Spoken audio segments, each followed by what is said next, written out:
Well, welcome to a new year.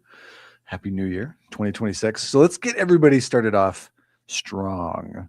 We got all kinds of cool stuff that we can chat about here. So start dropping your questions into the comments. We'll keep an eye on them. Yeah, hello, everyone. Good to see some familiar faces. So today is the first AMA of the new year. Cheers. A little bit of my tea here. And there's a lot that is going to be coming up inside of UEFN as well as Unreal Engine over the next year or so. We have all kinds of things to talk about. The last video that I guess it was kind of a what was it? It wasn't an Ask Us Anything, but that Epic just put out. They were talking about bringing a bunch of stability to the engine, which is awesome. So that tells me a lot of really interesting things in the background as an Unreal authorized instructor, knowing what's going on with UEFN and Unreal Engine, and as they're merging in the future. So if they're working on stability, my guess, total guess here, is that there's something going on where they're merging a little bit more and more in the background, like whether they're bringing verse into Unreal Engine. So everything that we've been talking about and working here inside of UEFN is going into Unreal, but now that they're working on stability and quality of life, like that's huge. Like that's really, really big. So hello, everyone. I have a couple of things we're going to talk about for sure. Because we've got, yes, thank you. We've got some people that have asked questions on Twitter. If you've got questions that are on there, I will bring them over. I do want to chat about those. I was playing with those things yesterday. And we know that also the in-game transactions are coming up.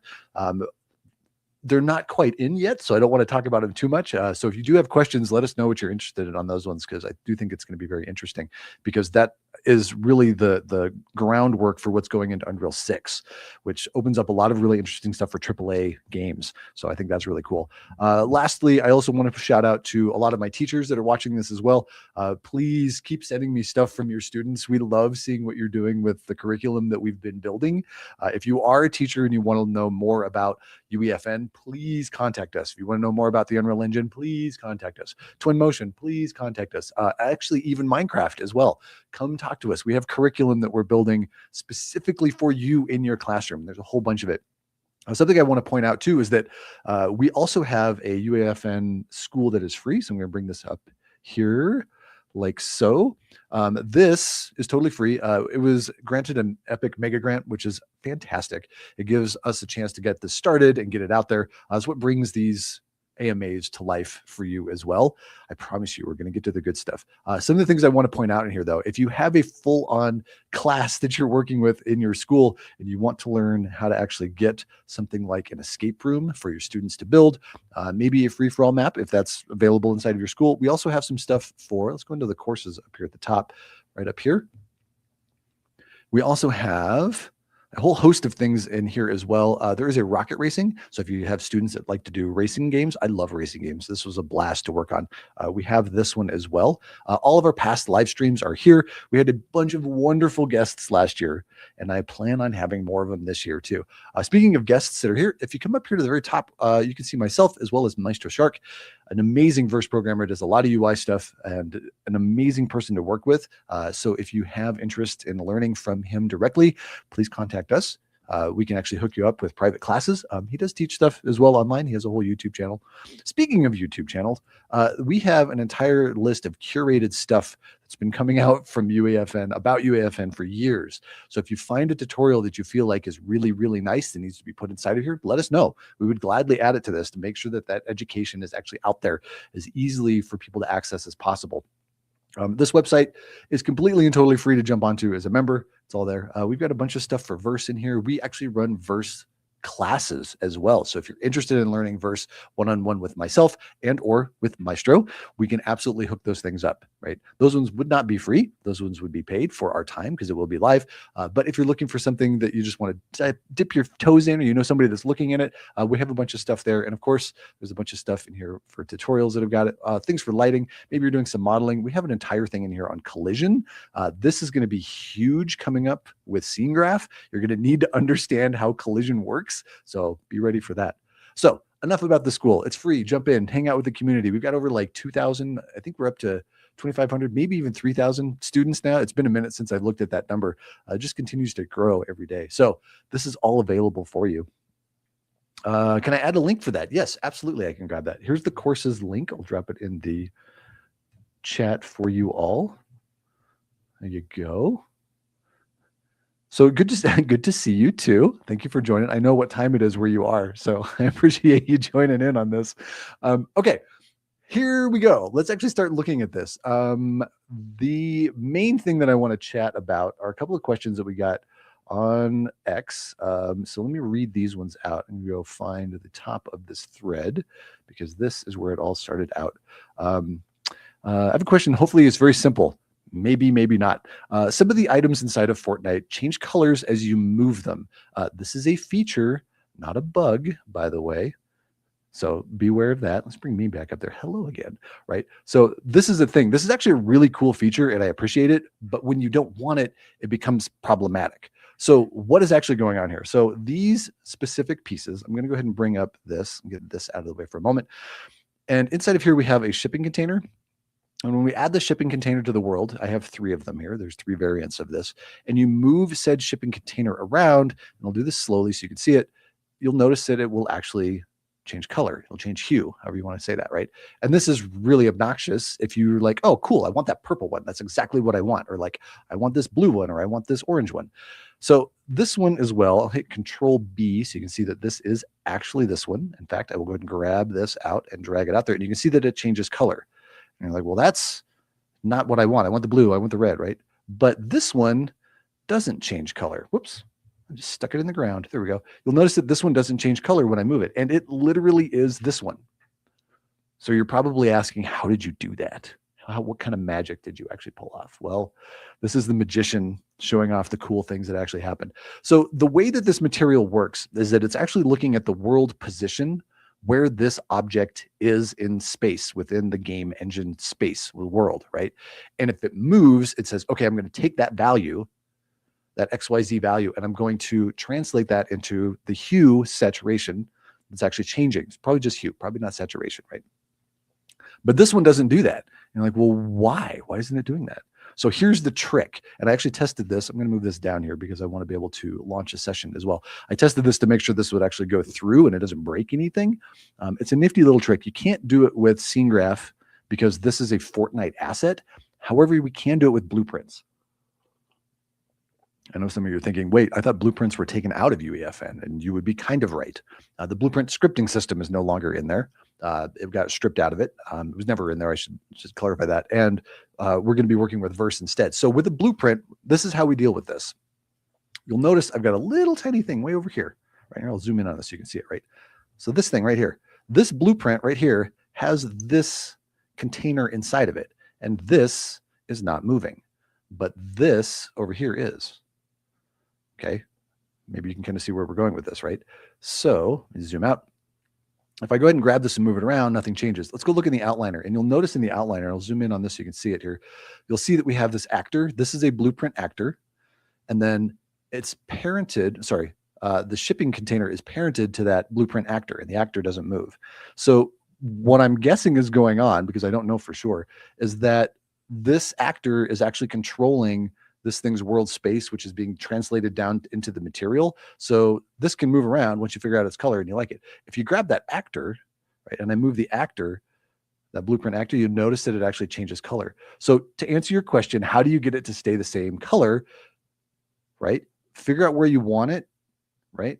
Within this parented child relationship, you know, what color you want, right? Then you can go and grab the child and move the child around and it won't actually change color, where these ones do change color, that one, and then this one as well, like so. So hopefully that answers that question. And it doesn't even, we don't even have to go into the materials to play with any of that stuff too, right? So if we go into the game, right, we can see that that does actually stay that blue color. And even if I were to, because I know there's a lot of designers that still do this, right? So if I come in here and I actually grab this one, right, and if I move it, you'll notice that changed color because I copied, right? Like this one will move, right? And that one, right? That one changes color. If we right click it and move it, it stays the same color, right? Because I'm actually cutting it from that location and moving it over here. But if I use left mouse to move these, that's what was actually causing that change in color. So that's something worth knowing, right? So if you're going to be working inside of the engine and working inside of Fortnite, there might be a couple of little tricks that you need to go along with it. And now all these pieces are all over the place. That's amazing. I don't want that there. And this one, that one is in there. Okay, cool. So then this guy, I get rid of you and get rid of you as well. You are very welcome. Yes. Yes. Yeah, it's a little tricky trick.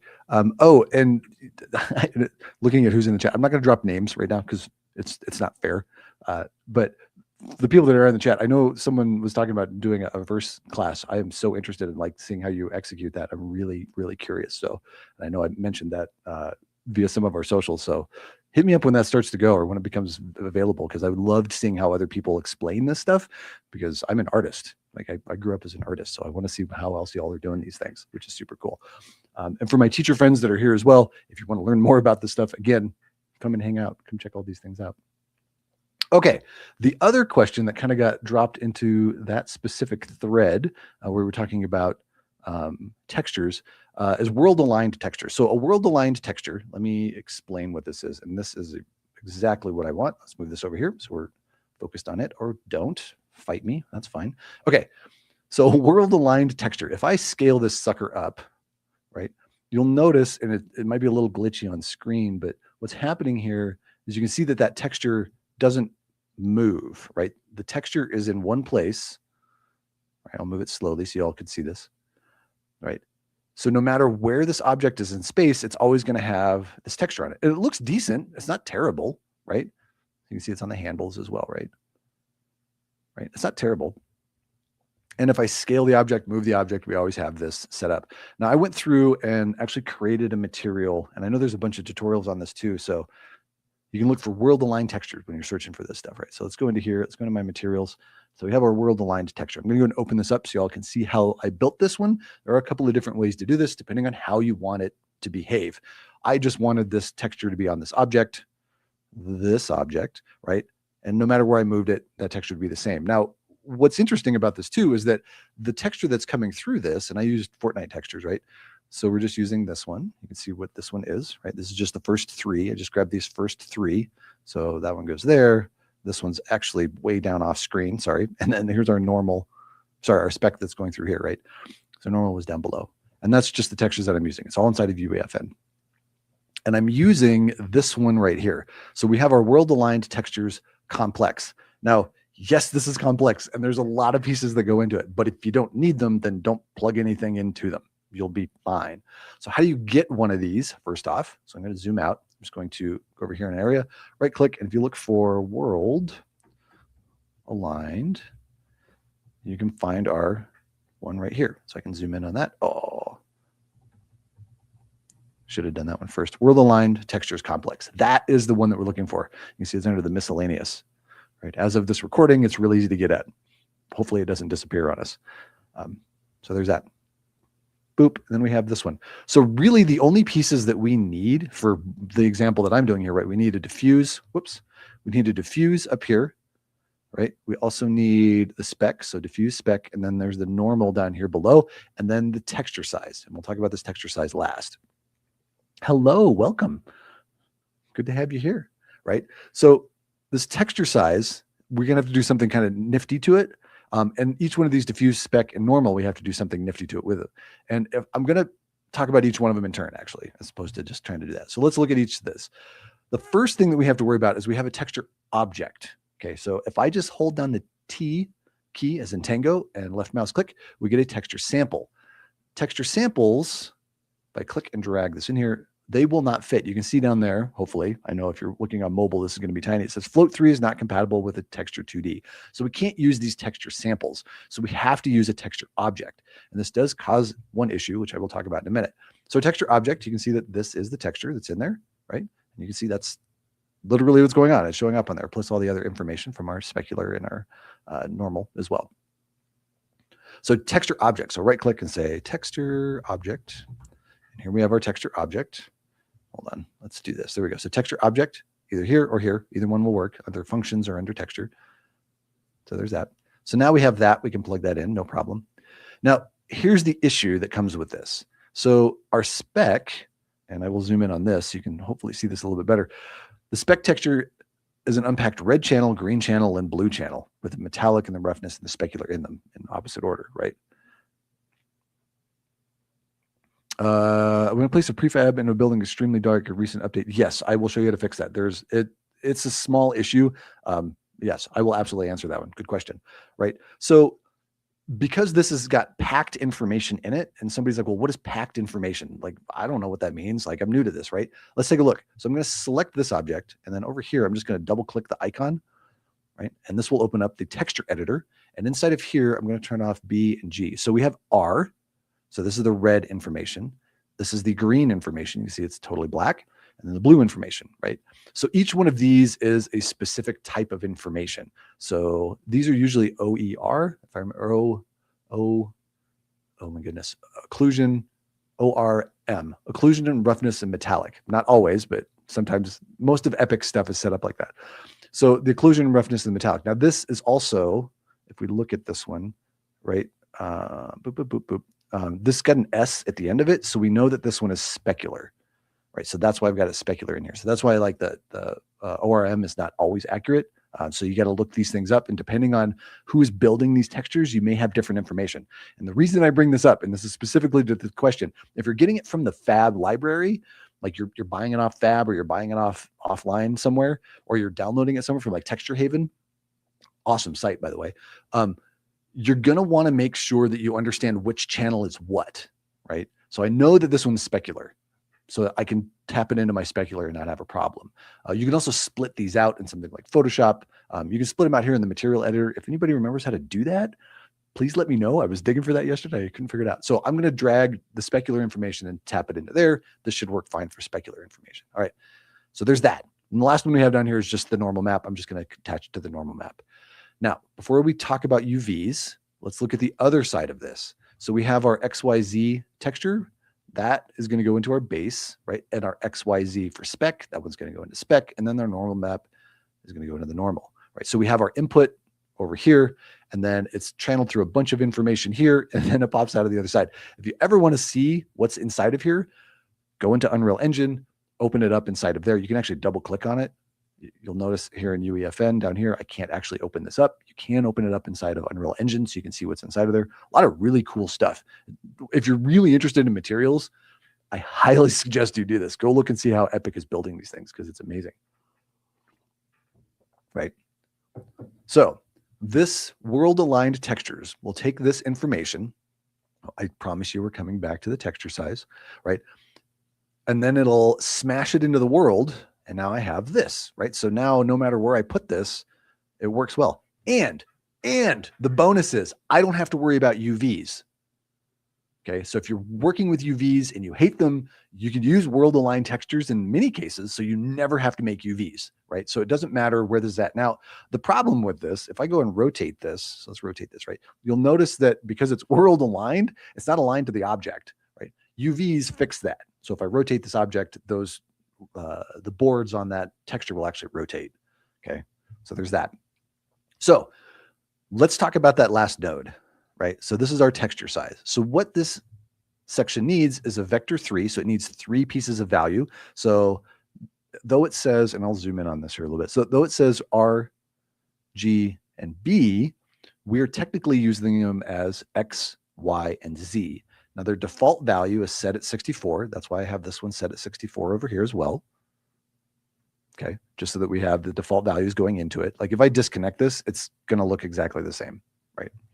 So we're taking our RGB values, but to get these RGB values, we're taking one single thing and we're piping it in to a node that's going to make it 3 different things, X, Y, and Z, and then piping it into here. That's what this append many is doing.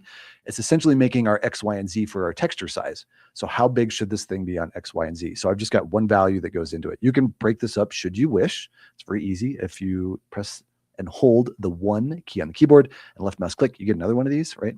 So if I wanted it to be different along one axis specifically, like I want this to be, I don't know, 10, right? Actually, let's do like 100. Right. So you can see along one axis, the forward axis, right, going this direction. This is Z, this is forward in UEFN / Unreal Engine, right? So it's going up and down, right? So that's that. Now, if I connect this one back in there, you can see that that actually changes. So you can pipe different ones in there should you need them. So to quit the mask node doesn't, I tried that actually to answer your question. So the question is, I hope I heard the question right. To split the texture, you need to use a mask node. I tried doing that. The component mask, right? So this one right here, right? The component mask. I tried that and it didn't want to play nice. Let's hear mask, just to show you here, right? So the concept is that you could come through here and split this one and be like, oh, I just want, one of these, but the 2D texture node won't go into the component mask. So no, you can't use it. That's why I was like, if anybody knows how to do this to split the texture object across, you can do that. What I would do is just take this texture into something like an image editor, like Photoshop, and split those red, green, and blue so that I've got 3 separate textures. Or in this case, there's only 2 because there's nothing inside of the green channel. It's just black. So you just need, your specular, and then I'm pretty sure this one is probably roughness. I'm going to guess. I don't know how they built that specifically. So unfortunately, this component mask doesn't work. Sorry. Womp womp. It does work with these though. Like you can pipe these through here, but you don't need to because they're already split. Whoops, they're already split right here. So yeah, let us know. I would love to know how that works. I'm super curious. Okay, so the last thing I want to talk about on this texture is this thing. I've turned it into a parameter.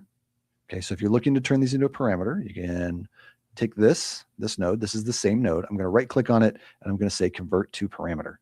Right, so I'll zoom in on this so you can see it, right? So if you convert this to a parameter, it'll give you this. Now here's the magic of this. This is accessible inside of a material instance. What's a material instance? Well, let's go back over to the engine, and over here, if I grab this one, right? So this is the material. So it's M world align. This is my material. MI is material instance. So this is world align. So if I open up this, it'll look very different, but you'll see that this texture size is accessible, right? This texture size is this node right here. This node is exposed over here. And what does this allow us to do? No, I don't need to save that. That's fine, right? Well, let's set this over here on the side. And let's say, for example, we want a really big refrigerator. Like this is huge. This is ridiculously huge. And these little wooden slats on the side of it are way too small now. You're like, oh, well, this needs to be bigger. Well, we can change this. Let's move this over here, right? So you can see this. So if I change this texture size value to something like 100, why aren't you updating? Oh, does this even have the right material on it? Ooh. Oh, it has the material, not the material instance. Well, let's fix that problem. Let's grab that material instance and drag it onto there. There we go.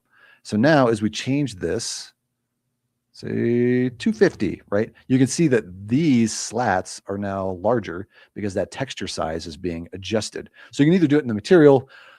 However, if you've got an artist that's going to be working on the fly and they don't understand the materials and they just want to make things look pretty, you can just give them these material instances and they can change things on the fly, which makes it really, really nice, right? So material instances are fantastic. Use them a lot. Use them a lot. They're wonderful, right? So now let's say if I shrink this thing down and I'm like, okay, well now I have to adjust that. So we set this back to its default, which is 64, which is not terrible. Like that works, right? So that works. Save all that. So does that help answer your question? I want to make sure. Making all the awesome happen here. And keep dropping in more questions. I promise you I'm getting to those other ones. We're only half an hour. We're not even a half an hour in this. We got plenty of time. Okay. So after playing with this, I had some questions, right? So let's go back over to our spawn pads because we have this one. Now this is kind of cool because if I change the size, you will notice that it will actually change how often it's tiling the texture across there, right? I don't have to do anything. It just does it automatically. Thank you. It opens up a lot. Yeah, for the textures. Yeah, absolutely. Yeah, Fortnite textures are great. There's a bunch of them in there that work fantastic. Like use them. They're there, right? It's like the prefabs. Like they're there. Use them. They're fantastic. So this material, and I'm just going to show it just because I want to get to some of these other questions as well. So if I grab this, let's go ahead and with this selected, we can just click over here, double click on it rather, and we can open up this one. So the way that this one works, I'll get a little closer here so you can see, right? So we're piping a texture into the base, right? So that's awesome. But what's going on over here? Like, what is all of this? Well, we have a node. We actually have a couple of them. This is the object scale one. If we actually look up object scale, this is how we get this. So there's object scale. We can also, if we do object, we've got object radius. This would kind of do the same thing. But the one I'm specifically looking for is way down here. Sorry, it's like almost off. Let me zoom in here. Object, and then come way down here. We have our, where did it go? Object bounds. So this one right here, our object local bounds. There we go. Object local bounds. That's the one I'm looking for. Get rid of you, right? So these are similar. I used an object scale because it just worked for what I needed, but you can use this one as well. It has a different node setup. So if you're looking at this up online, you can totally check it out. So we're going to get the object scale. That is this object. It's actually looking at the object that it's attached to, which is super cool, right? And we're going to get its X and its Z scale. I'm getting our Y and our Z scale, right? So our left and our forward, if I remember correctly. Up and forward, sorry. I had to look at the little thing down here. So up and forward, right? So we're getting that, and then we're going to go ahead and multiply it by the UV coordinates. Now, this is why I use this object scale, because I need two values, X and Y, or U and V, right? Because we're using UVs. We're going to multiply those together, right? So now the object scale is driving the actual UV. Sorry, that's just off screen, right? So the object scale is being multiplied by the UVs, right? That's how that's going on there. And then this right here is how often these slats are going to be multiplied, how many we're going to get across there. So if I change this value to something like 10, right, and we say apply, now we're getting more of them, right? So if I change this to something like 2, then we get less of them. But no matter what size this thing is, in real time, it's actually going to update how often that texture is tiled across the surface of the object, right? So I don't have to do that. So my artist doesn't have to worry about the math that's going on. They're like, oh, I need a bigger rock, right? The refrigerator is not a great example, but if I had like a, here, let's do a good example here. Let's do, like, say we had floorboards for a house. Let's grab a shape. Let's grab a plane. Set this over here, right? Ooh, flicker. Everybody loves flicker, right? And we want to take this, grab you. I'm going to copy that. To copy this, I'm just holding down shift and right mouse clicking. So I'm copying this element, right? And then if we come over here and then left mouse click, shift, left mouse click, we can paste it in there, right? So say I have a floor, right? Like the bigger this floor gets, they kind of stay proportional, which is great, right? And then of course I can come in here and change this on the fly in the material, then make sure that I apply it. Now, if it was a material instance, that would make it a little bit faster, but right. So now it works a little bit. Now we're getting some stretching, right? Because it's only getting, right? I'm only getting, I'm not getting all the side to side values, right? Because I'm getting the up as well. So if we change this to there, right? So there we go. And that works a little bit better. Really? You're going to fight me today? Nothing like a demo that doesn't go quite perfect, but this will allow you to do that. The object local bounds I've found out sometimes works a little bit better. So there we go.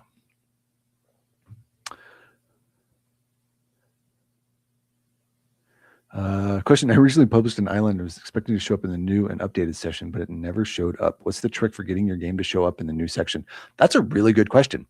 What I would do, and I'm coming back to the other question, I promise you. What I would do is get a bunch of people to sit down and play it.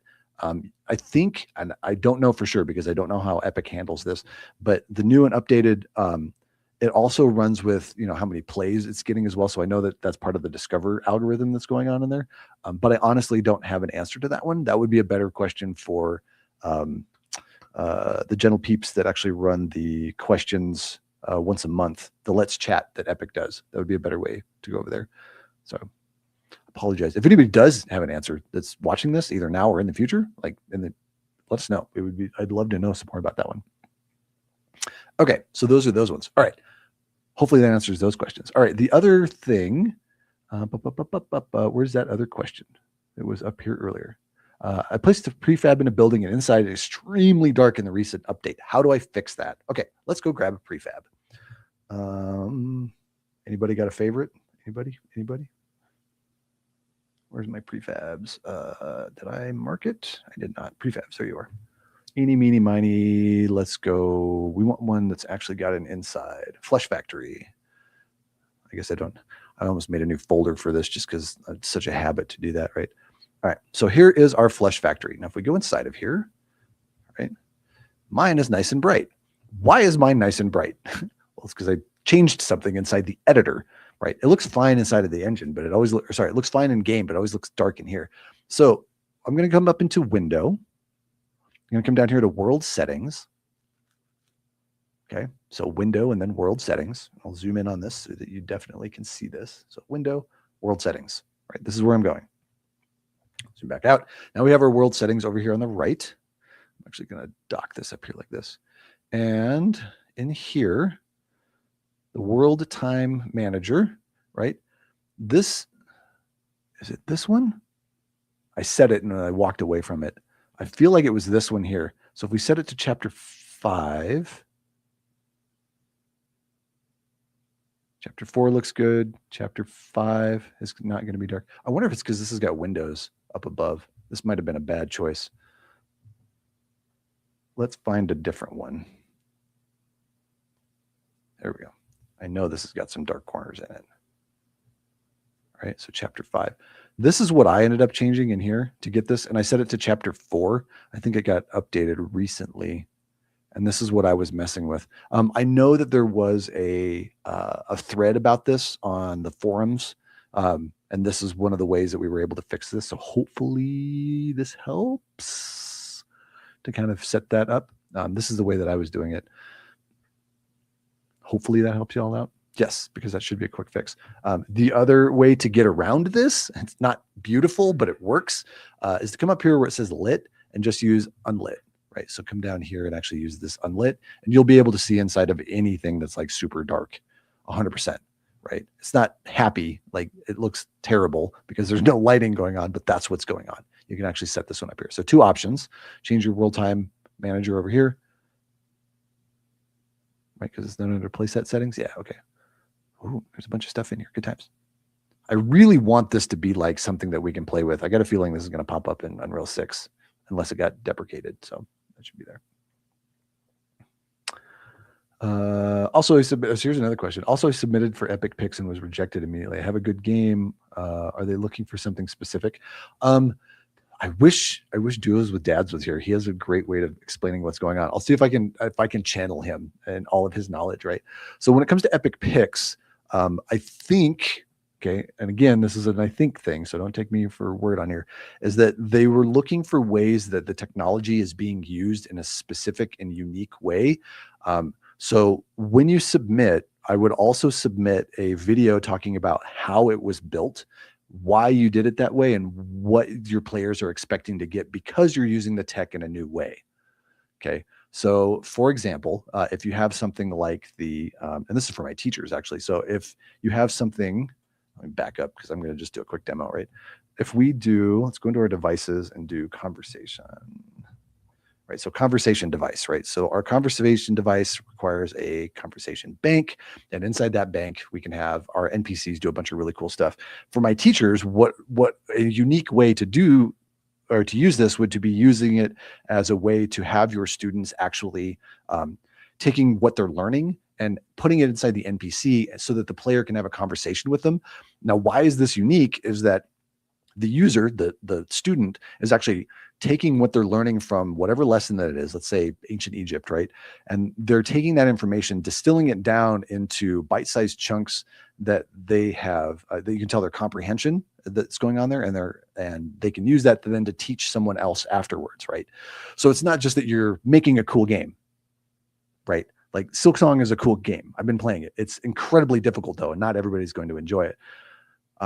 Another really good example of this is like something like Enshrouded. Enshrouded is an amazing game, right? And they're using the voxel technology in a way that's a little bit different from a lot of other games. Like yes, you can build and you can destroy and you can dig and everything too.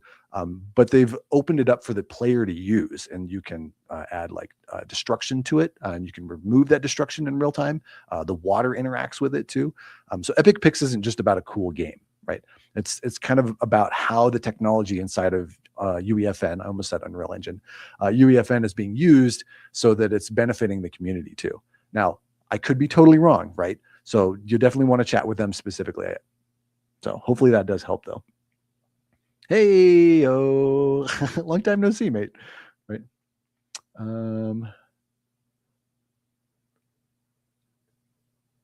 Okay, I'm coming back on the questions. I haven't. Hey, Ian. Hi. I have a friend who is pretty new to UEFN and wants to learn materials. Yeah. What's the best way to get them started? Either A, jump onto our website. So here's another quick plug, right? We can talk about that. It's totally free. They can jump in and actually check that stuff out. I will show you specifically. Let me grab this one. The class that I would suggest that they check out. My first answer is get in and see what you can break. Always get in and just see what you can break. Like that's just how we do, right? So if we go into courses, come down there into materials. Where are you? I'll do it this way. I have so many of them. Okay, UEFN materials. So in here, we have a couple of them, and you can get these on YouTube as well.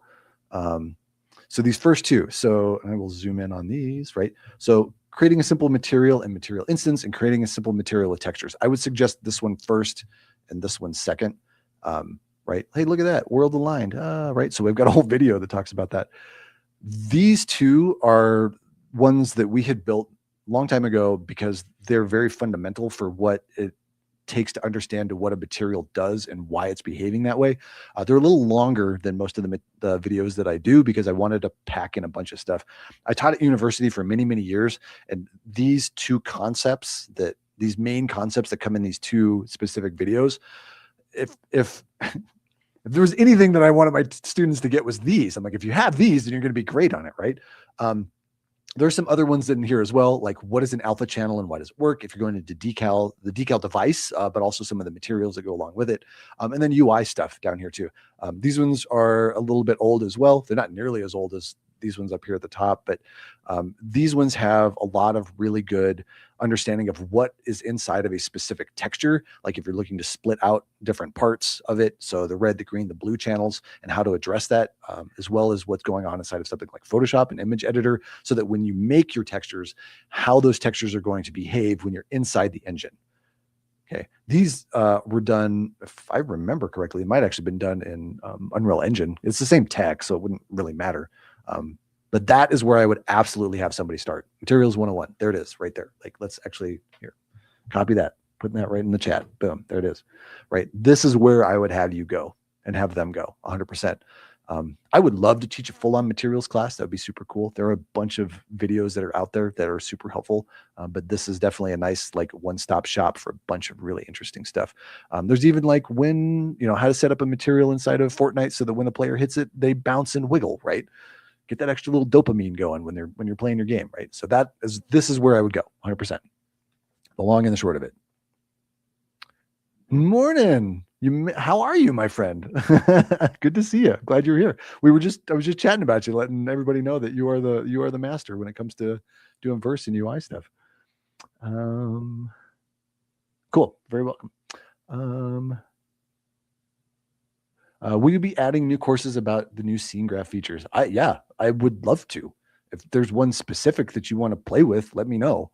The last couple of them that I had done. Oh, where did that just disappear to? Hold on a second. Boop. So let's go back into courses here. Pretty sure it's under the verse stuff. So verse, there we go. Coding a quest with verse. Oh, I love this video. It was so much fun to do, but it was like a long time ago. Don't need to click on it. Sorry. Come back. Boop. Let's go back over here. We did add in, I do have more. So scene graph beta stuff, this is where we're at. Like some of these, and I want to be very clear that these are the versions that they're being done in, because some of the stuff changes and becomes outdated. Some of the pieces move around, so it may not be super accurate. So things like picking up entities, because the entity system that's inside of there now is super helpful. So we've gotten to that point. That's really nice. I was actually playing with attaching an object to a player, because a player is now an entity as well. Super cool. Love it. It actually reduces what we need as far as devices. For example, when we want to, don't need the conversation device in here anymore. If we grab so like the VFX creator device, you can attach these, sorry, the VFX power up device, my apologies. The VFX power device, you can attach these to players, right? But there's overhead that goes along with this. So what I mean is there's extra computation that actually happens, and you need a whole bunch of these. If you've got 50 players, you kind of have to have 50 of these power ups if you want all 50 of your players to have these, back blings and things on their heads and things. However, now that the player is an entity as of this recording, I think it's November is when it happened. This is in January. We now have an entity as a player, so we can attach another entity to the player, right? So you don't have to use these power-ups, and it saves you a ton of memory, making your game even smaller. So thinking about efficiency, like that's super cool. There are a couple of videos that are out there. I don't want to just duplicate somebody else's video. That's not fair. They're doing an amazing job with it. So I haven't created videos on it because they cover it cleanly. I do want to have one specific for our school that is more of what the school teaches. So yes, I do plan on having one of those, and there are plenty of other features out there that are going to have them. So let me know scene graph only, right? Like, yeah, exactly. Let us know specifically what you want for these verse and scene graph tutorials. It's going to be much easier for me to be like, that's what I want. That's what you want. Let's do one of those things, right? Yes, and also plus Niagara user parameters have been exposed in verse, which is amazing. Oh my gosh. I could live in Niagara and materials all day long. As an artist, I love playing with that stuff. It's just, it's so good on so many levels. So yes, we will absolutely be doing things like that.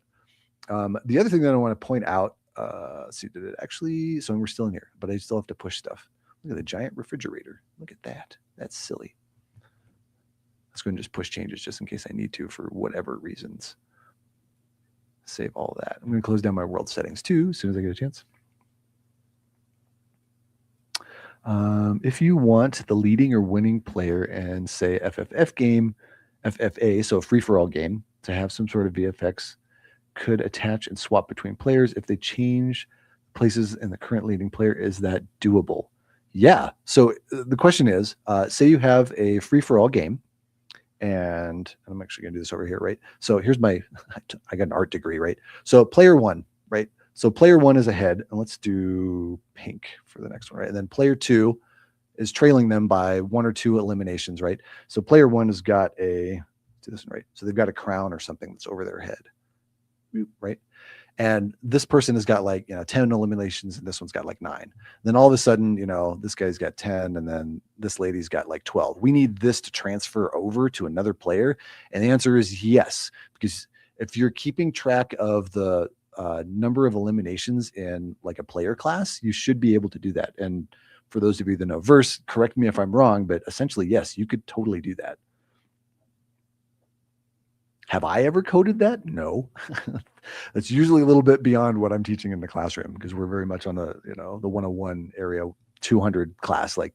You could definitely do that for sure. Course, I should say 101 course, 201 courses when we build our stuff. What's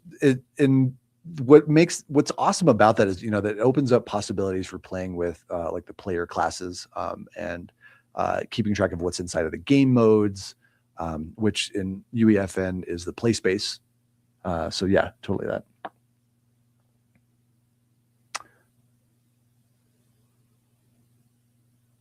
I can see that converting a texture sample back to a texture object is a pain. Yeah, that's why I was like, where is that? Yes, you're very welcome for that. So yeah, it can be kind of tricky to do. There are a couple other nodes that we can use. Where are those materials at that kind of help with that? Let's go back into the world aligned. So there are like, this one is one big one. Well, let's do that in yellow. This one is one big node that kind of handles a lot, but we can also, oh, it's not going to show up that way. So to get the node that I'm looking for, I have to look up the material function call, and I actually am going to zoom in on this too. So if I type in the word call, right, we get this material function call. Now you have to do this sometimes inside of UEFN. Doesn't typically happen inside of Unreal Engine, but we can do this. So now we have this unspecified function node. So I'm going to zoom out, and over here on the right, I'll zoom in over here, right? If we look for three-way, oh, it doesn't exist in here? Oh, no. Boo. Okay, we can copy it directly out of Unreal Engine and drop it into here, and it'll work. So I'm going to kind of do that. I'm going to cheat. I don't know if you all knew this. This is a cool little trick. If we go and actually copy, I'll just give you an example. You can actually grab like all of this and just hit copy, just like Control C. You can actually paste them around.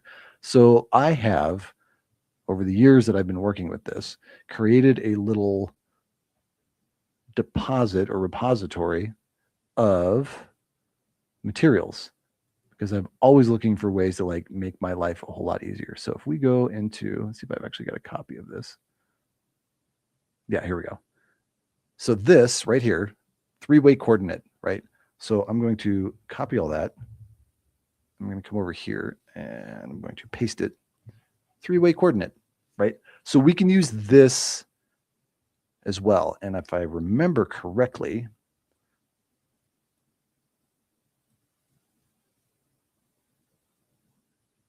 oh, you're not. It's still a texture object. Boo. Okay, that's too bad. I was thinking we could just take a regular texture as opposed to a texture object and actually slam them in there too, but I was wrong. But we can control each one of these, right? Which is great. So if I take, you know, I only want this, and then I can control how I want this to specifically used. It's basically this right here is like a little brother of this thing. This thing is like on steroids. It's got some really cool stuff inside of it too, but we can do a lot of fun things with this. Actually, now that I see this, is there a single texture? No, it won't let me drop things in there either. Boo, that's too bad. Yeah, so if you get a material graph, you can copy them and save them. I have like 100 of them. Like I just have all these really cool textures and things saved because I don't want to have to rewrite them ever. Like I've got a light flicker, you know, like a material function for that. Like I want a light to flicker, but I want to use a material to do it. I don't want to do it with code. So yeah, super helpful.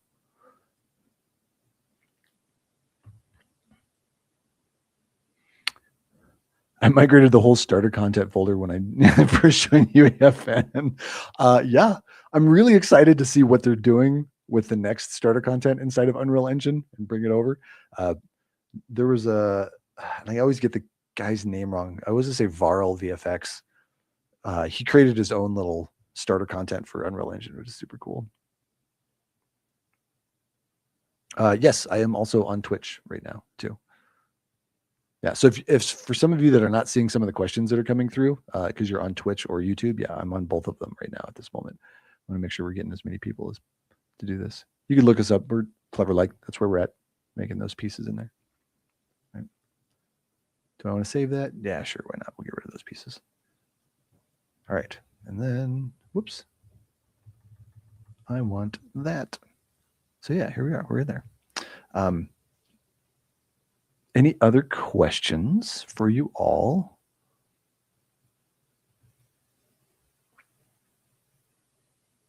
Make sure I didn't miss anything. I'm actually going to jump over to see where this is at on YouTube. Sometimes there's questions on there that don't show up. I've got a feed for all of the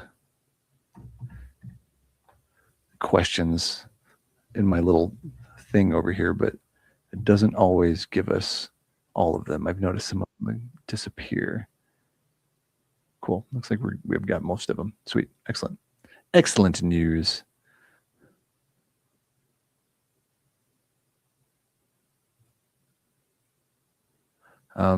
Also, I am trying something new and actually using like a vertical for like Mobile. If it's looking terrible, please let me know.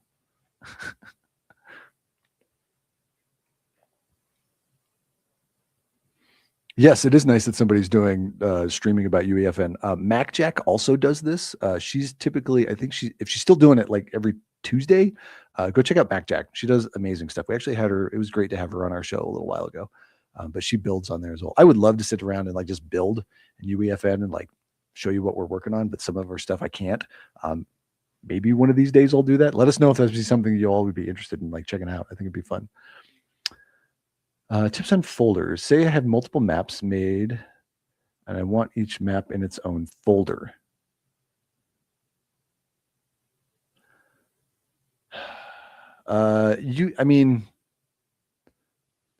So what I'm hearing, okay, so here's the deal with UEFN. With the maps, and I will open this up, and sorry, it's going to be kind of off screen here a little bit. We have this map right here. This is literally this map. You can take that whole level and you could migrate it into another UEFN project, right? So you can have multiples, right? So we can actually come up here where it says file. I can say new level, right? And I can create a new level, like a new blank level, say create, right? So now I'm in here. Now it's not saved in here yet. So let's come up here to the top left where it actually says save. And I say save, and it's gonna say what you want. We'll say extra map, right? For whatever it is. I'll go ahead and save that, right? So now I have two maps in here, this extra map, and I have the one that I was just working in. They both exist inside this project, okay? The problem is Fortnite will only play one of these, right? So this is where this game feature data comes in, right? So if I double click on this, it says, well, which one do you want your players to play? Well, it's that one, right? But I can choose which one I want later, like extra map there, boom, right? And now it'll actually play that one, right? And I have to do a whole push update and publish and make that whole thing happen, right? So be aware that you can have them in there, but you can only play, the players can only see one at a time, right? And then if you republish, then it overrides what was in the previous published version, right? So you could jump back and forth that way if you really wanted to. Now, the advantage of having a couple of different maps in here, because somebody's like, why would you have two of them in here anyways? If you're coming from Unreal, you get this. If you're coming from UEFN, you're probably like, why would you want that? So the reason that this can be really helpful is you can prototype stuff in this extra map and you can actually like push changes and play it and everything here. And then once you get it working, you can migrate that data back over to the map that the players are going to see inside of Fortnite. Totally doable, right? Just note that this extra map does take up memory.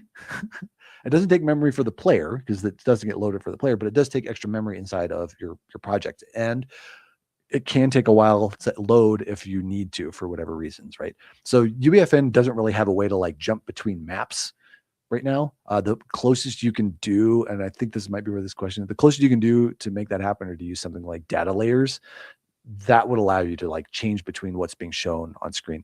Although even better, because we have entities, we can like load and unload entities, and you could totally change the map that way too. Because you could put an entire level in an entity and then swap them. I would be very cautious about doing that because it is a lot of loading and unloading. And if your players have a hitch, they're most likely not going to come back, right? Because they'll be like, why is it taking so long, right? Because it has to unload a bunch of stuff and reload a bunch of stuff. So be very aware that that is a thing, right? MacJack was the name of that. MAC, MacJack. Like she's, I can do it this way. Wait, hold on. Actually, hold on. Then that, MacJack, MACKJAC, MacJack is who I was talking about. Check out her stuff if you want to watch her build stuff inside of UEFN. She's a master. She's been doing Fortnite. She's a Fortnite OG, so she's awesome. Definitely go check out her stuff.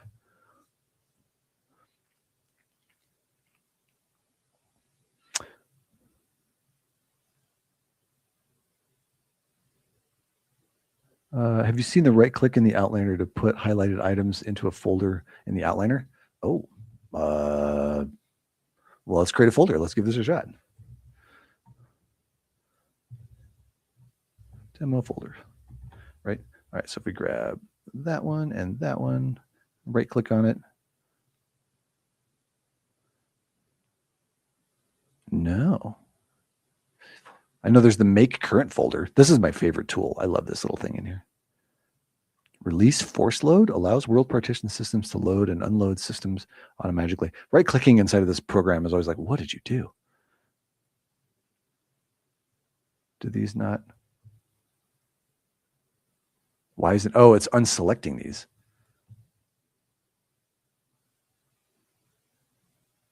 Ooh, you'll have to show me how that one works. Send me a little video of that. That'd be kind of cool.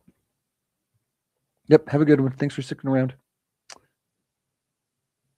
Multiple maps in the same island. Yeah, you can't have multiple maps inside the same island. Sorry there.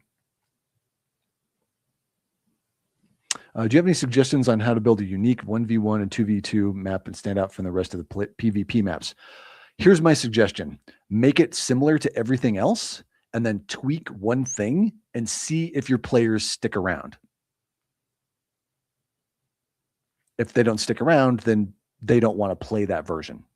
We actually tried to create a really unique like box fight, right? And then found that the streamers and the people that were playing it, they're like, let's make these changes. And eventually it changed back to what everybody else has been playing.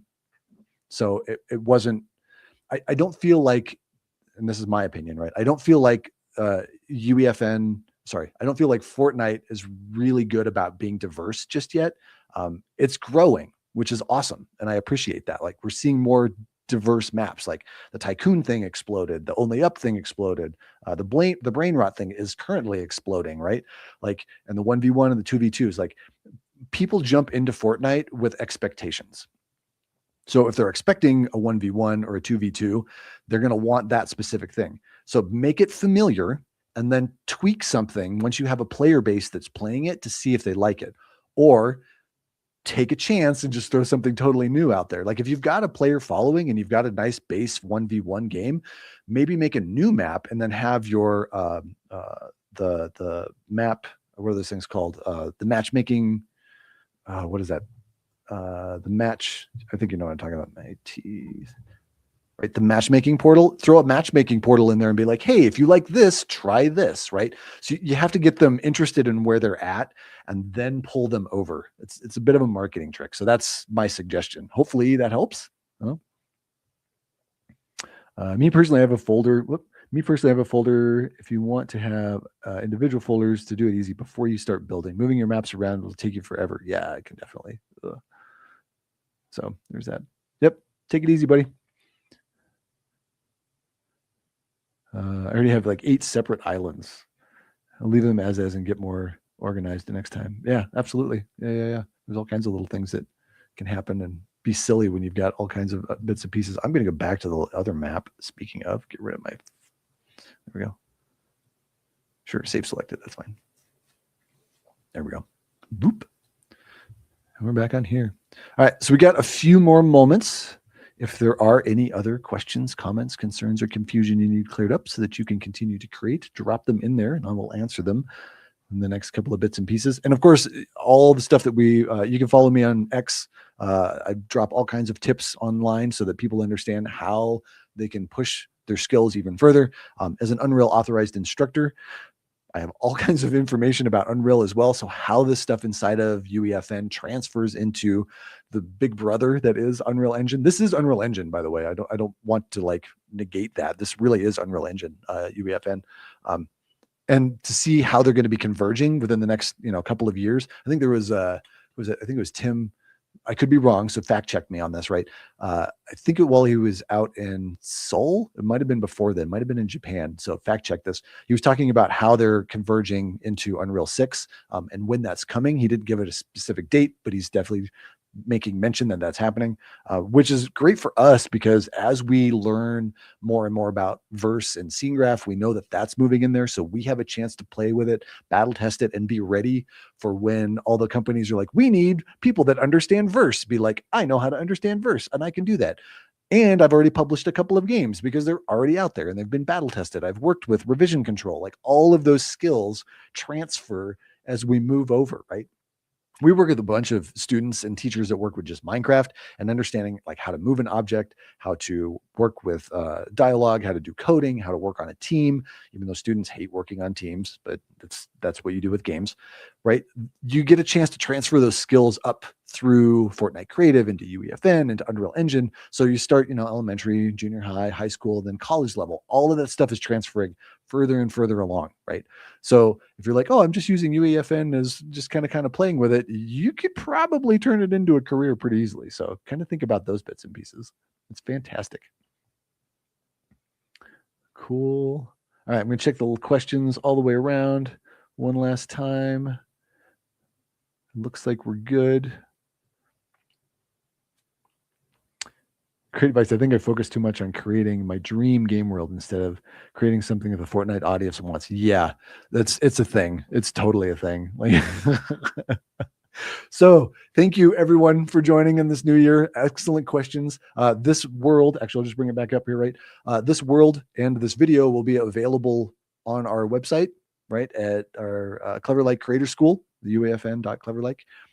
Come check it out if you want to play with it and see what we've been working with. These materials will obviously be inside of there for it, so you can get there and just kind of noodle with them and see what it is that you want to use them for. We encourage you, and tell your teachers if you want to see some of this stuff inside your classroom, tell them to come join us in these AMAs, as well as all of the curriculum that we're actually creating for you all so that you can play with this stuff, because we want to get this stuff out there. This stuff is growing. It's a lot of fun. And obviously you all know that. So cool. Thank you all, everybody for showing up. All the awesome names. I see all of you in there. I appreciate you. Yeah, you're all good. Cool. All right, y'all, take it easy, and I will catch you next month.